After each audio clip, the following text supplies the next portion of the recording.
Terima kasih pemirsa, Anda kembali menyaksikan Kominfo Newsroom. Pemirsa, Menteri Koordinator Bidang Politik, Hukum, dan Keamanan Mahfud MD mengajak koordinasi seluruh pihak menjadikan pemilu lebih tertib dan cegah gangguan. Hal tersebut disampaikan langsung dalam acara cangkrukan Menko Polhukam tertib di tahun politik menuju Indonesia Maju.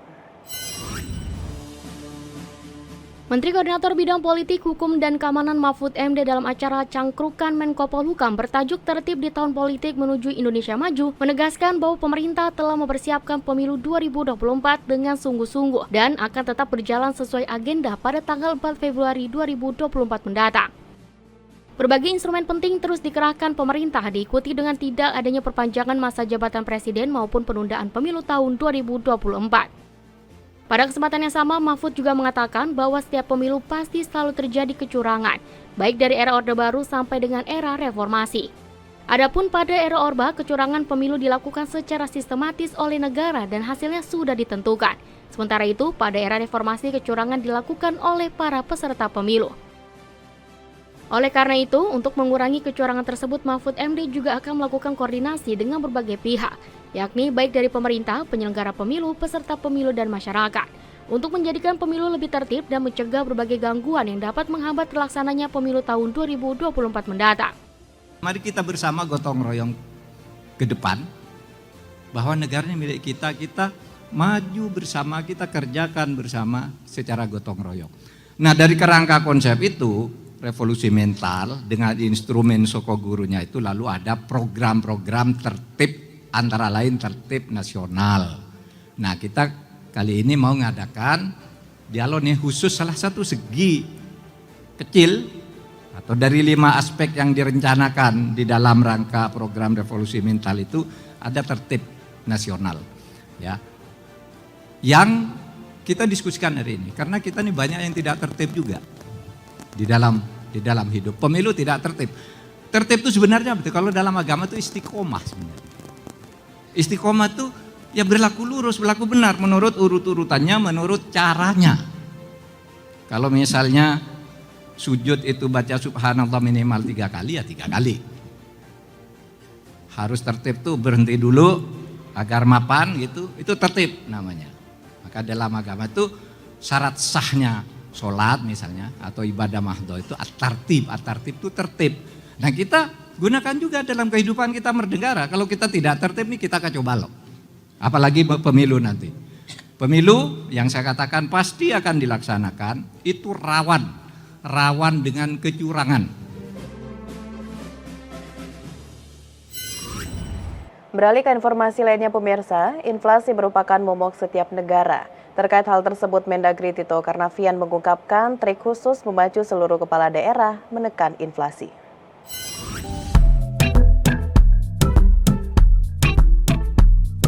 Menteri Dalam Negeri Tito Karnavian kembali mengingatkan para kepala daerah untuk menekan laju inflasi di daerahnya masing-masing.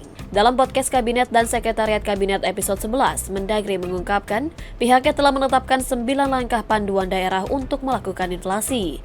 Langkah tersebut diantaranya yakni melakukan pemantauan harga dan stok untuk memastikan kebutuhan tersedia, melaksanakan rapat teknis TPID, menjaga pasokan bahan pokok dan barang penting, melaksanakan gerakan pencanangan gerakan menanam, kemudian melaksanakan operasi pasar murah bersama dengan dinas terkait, melaksanakan sidak ke pasar dan distributor agar tidak menahan barang, berkoordinasi dengan daerah penghasil komoditi untuk kelancaran pasokan, merealisasikan belanja tidak terduga untuk dukungan pengendalian inflasi, dan memberikan bantuan transportasi dari anggaran pendapatan dan belanja daerah.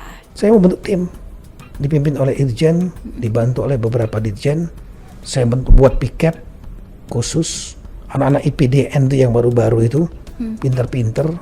Tapi kan anak-anak yang masih bertahan kuat dia piket 24 jam, ada 50 orang. Tiap hari ngecek, kan ada 9 langkah yang saya buat itu. Di antaranya misalnya rapat tim pengendali ada nggak, inflasi daerah, ada rapat satgas pangan nggak, ada kegiatan pengecekan monitoring ke pasar-pasar nggak, ada bantuan sosial nggak, ada subsidi transportasi nggak dilakukan, ada operasi pasar murah nggak, macam-macam ada 9. Nanti itu dicek satu-satu daerah-daerah itu melalui jalur inspektoratnya masing-masing. Datanya dipantau betul ya Pak? Berarti Sangat tiap minggu. Kalau operasi pasar di mana titiknya, berapa kali selama 1 minggu. Nah itu yang saya bacain. Saya kan tahu bahwa teman-teman kepala daerah ini ya harus dibangkitkan. Data hasil pantauan tersebut, Tito meyakini upaya sistematis yang dilakukan pemerintah dalam pengendalian inflasi di daerah berkontribusi signifikan dalam menekan laju inflasi nasional. Tercatat, nilai inflasi pada Januari terkendali pada angka 5,28%, lebih rendah dari inflasi Desember 2022 yakni sebesar 5,51%. Dan itu one of the best negara kita ya, inflasinya dibanding negara. Dan pertumbuhan ekonomi juga kita kan luar biasa. Di tengah kesulitan 2 tahun 2022 kan 5,3%. Jadi tim ekonomi kita juga termasuk daerah-daerah juga memberikan sumbangsi bagus.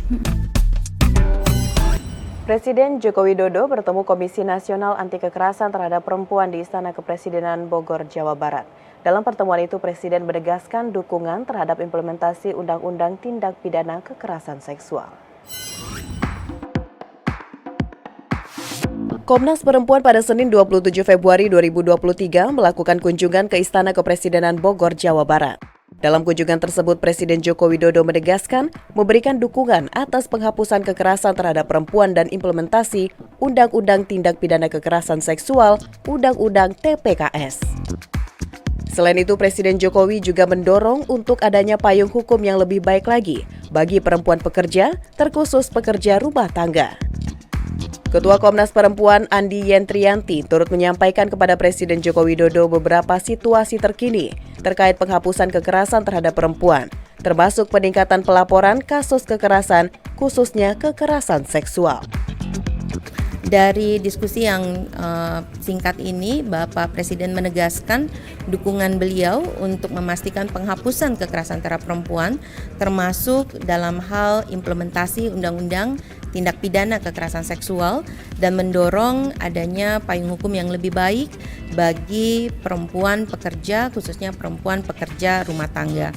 Kami juga membincang untuk melakukan tindak lanjut yang lebih spesifik pada kementerian lembaga yang terkait, termasuk dalam hal misalnya menyikapi mekanisme non-judisial dalam penyelesaian pelanggaran HAM masa lalu dalam berbagai rencana aksi nasional seperti rencana aksi nasional HAM, rencana aksi nasional mengatasi ekstremisme yang mengarah pada terorisme, dan juga terkait dengan kondisi perempuan berhadapan dengan hukum, termasuk misalnya terkait dengan hukuman mati maupun berbagai situasi kebijakan yang diskriminatif di beberapa daerah di Indonesia. Menteri Pariwisata dan Ekonomi Kreatif Sandiaga Salahuddin Uno mengatakan bahwa pemerintah akan mempermudah perizinan seluruh kegiatan di sektor ekonomi kreatif. Senada hal tersebut, Presiden Joko Widodo juga menginginkan adanya digitalisasi yang terintegrasi pada seluruh perizinan.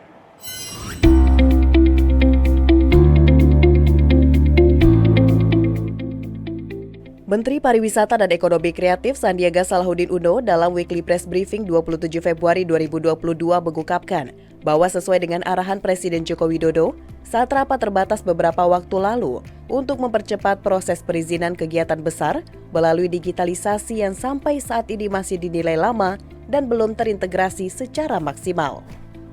Adapun dalam pelaksanaannya, kegiatan tersebut akan dipimpin langsung oleh Menteri Koordinator Bidang Maritim dan Investasi Luhut Binsar Panjaitan. Presiden juga menargetkan terkait perizinan untuk acara besar bertaraf internasional tersebut meliputi izin prinsip keluar 6 bulan sebelum acara, izin teknis keluar 3 bulan sebelum kegiatan, dan izin final paling lambat keluar 45 hari sebelum kegiatan. Lebih lanjut, Menparekraf Sandiaga menjelaskan jika alur perizinan event yang telah terstandarisasi dan terdigitalisasi nantinya akan memudahkan lebih dari 3.000 kegiatan berskala menengah besar yang berpotensi menciptakan pergerakan ekonomi sekitar 170 triliun rupiah. Penyelenggara dan pegiat event, baik ekonomi kreatif, musik, film, dan kegiatan seni budaya, tapi juga sports, di mana sesuai dengan rapat terbatas bahwa Presiden memberikan izin untuk mempermudah semua kegiatan seperti konser, kegiatan olahraga, seni dan budaya, musik, maupun kegiatan ekonomi kreatif lainnya. Tentunya Bapak Presiden menginginkan adanya digitalisasi yang mengintegrasi seluruh perizinan yang selama ini dirasakan lama dengan target untuk izin prinsip acara-acara besar tingkat internasional 6 bulan sebelumnya telah didapatkan izin prinsip, dan 3 bulan sebelumnya izin yang lebih teknis, sementara izin final itu paling terlambat 45 hari sebelum event. Pada kesempatan lain dalam Rakernas Asosiasi Pemerintah Provinsi seluruh Indonesia beberapa waktu lalu, Presiden juga mendorong masyarakat untuk berbelanja seperti membeli tiket konser, menonton pertandingan olahraga, belanja produk UMKM maupun berwisata. Presiden mengungkapkan hal tersebut perlu dilakukan mengingat saat ini PPKM sudah dicabut dan masih ada 690 triliun rupiah dana masyarakat yang ditahan karena tidak dibelanjakan pada tahun 2022.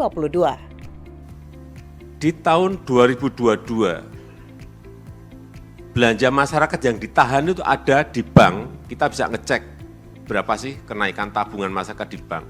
Di tahun 2022 itu ada angka 690 triliun. Dana masyarakat yang ditahan dan tidak dibelanjakan. Artinya masyarakat ngerem, tidak ingin belanja, tidak ingin datang ke restoran, tidak ingin datang ke pasar, tidak ingin datang ke mal, tidak ingin datang ke toko, belanja tidak. Lebih baik disimpan di bank. Ini tidak boleh. Kita harus mendorong masyarakat agar belanja itu bisa sebanyak-banyaknya untuk men-trigger pertumbuhan ekonomi kita.